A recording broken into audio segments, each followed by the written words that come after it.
And we finally arrived at it. The infamous FANT4STIC, directed by Josh Trank. Was it directed by him? The movie has become this byproduct of what happens when a director and a studio just don't get along, and I would say this gives Justice League a run for its money. The only fascinating thing about FANT4STIC is actually trying to figure out where did the movie under Trank end and where it began under Fox. There's so many sequences and shots in the trailer that you don't see in the movie, but going into that with that mindset does make the experience at least bearable. The movie as a whole is honestly not the worst superhero movie that I've sat through, but it is objectively one of the most terribly put together comic book movies of all time. Kind of like what Zack Snyder did with Man of Steel off the back of Christopher Nolan's Dark Knight trilogy, Fox decided to take this retro campy, very vintage superhero team and make it this dark and brooding modernized take, and as a result it just is void of personality and a complete waste of some pretty decent actors. I mean, especially Miles Teller and Michael B. Jordan. I actually think Miles Teller is a good Reed Richards. I mean, he definitely comes across as a super geek, but also he has a cocky element to him. I always think that's the most interesting part of Reed Richards. Michael B. Jordan unfairly got a lot of slack for being a race swap version of Johnny Storm,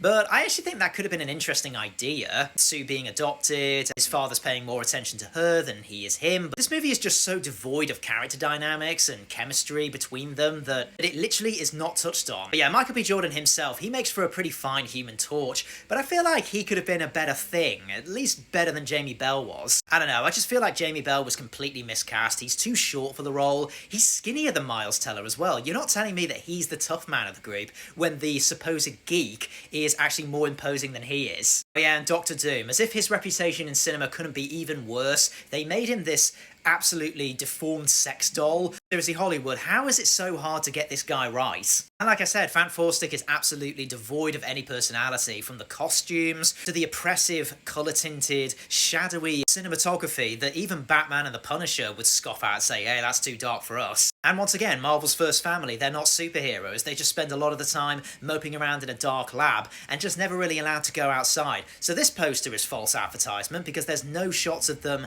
in the outside world. FANT4STIC isn't actually the most hateable comic book movie that I've seen. I would say Quantum Mania, Black Adam, Wonder Woman 1984, for me, a more hateable movie than this, but objectively speaking, this is one of the worst, if not the worst, comic book movies of all time. On a positive note though, First Steps has actually broken the Rotten Tomatoes curse for Fantastic Four, so let's hope it lives up to the hype. Let's hope they finally got Marvel's first family right.